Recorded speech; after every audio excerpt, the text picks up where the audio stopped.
The Waffle House was among the last restaurants in Georgia to close its doors for coronavirus. And on this Monday morning, it was one of the first to reopen. Right now, we've had people come in this morning, just kind of checking it out. They still wearing gloves, they're still wearing masks. So I think over the days, as the numbers change, people will feel more comfortable coming out. Restaurants are allowed to operate with in-person dining as long as they follow a set of 39 guidelines laid out by the state, which include a requirement that all employees wear masks, a maximum of 10 customers per 500 square feet or floor space, and no more than 6 diners per table. Let's try to get back to normality. I mean, it's going to be here. We need to deal with it. We can't just hide from it for the rest of our lives. Let's get back to normality somehow, little by little. Just be safe about it. We need to eventually get back to normal, but I agree with them opening up as long as we safe, I guess, and take the proper precautions. There are many restaurants that have taken reservations and are spacing out the seating, using thermometers to take patrons' temperatures, hand sanitizer on each table, masks for staff, and more. For much of the restaurant industry, getting back to work means everything. I'm just blessed that my husband's back to work. For a while he wasn't working, so I've luckily had somebody to fall back on, but I know people that have 2 people in their main household, head of households, that are both in restaurant business, and they're scared to death.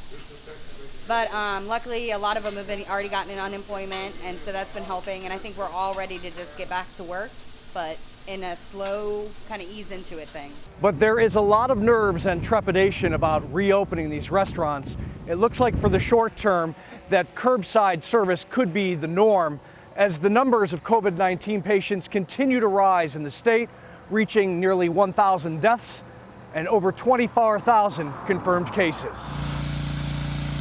Some establishments are using this time to deep clean everything.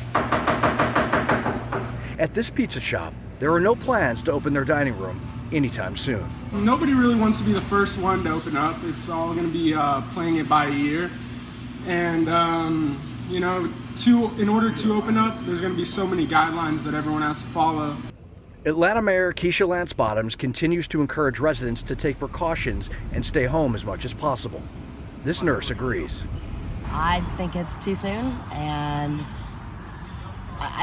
we just need to find vaccines. We need to find a way to where we can cope, and I just think it's too soon.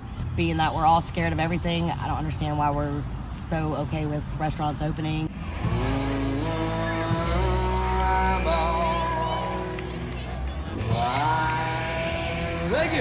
But after 6 weeks of shelter in place, others are ready to get on with their lives. Over the weekend, a band played atop a restaurant roof as dozens stood in an open space, listening and mingling in Metro Atlanta.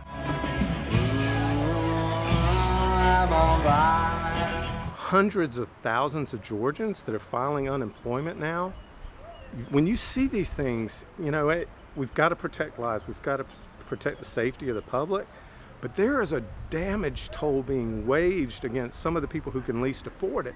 I think we've got to rely on the judgment of the private sector. We've got to make sure there's good, clear rules for safety and security, but let the private sector make those individual choices.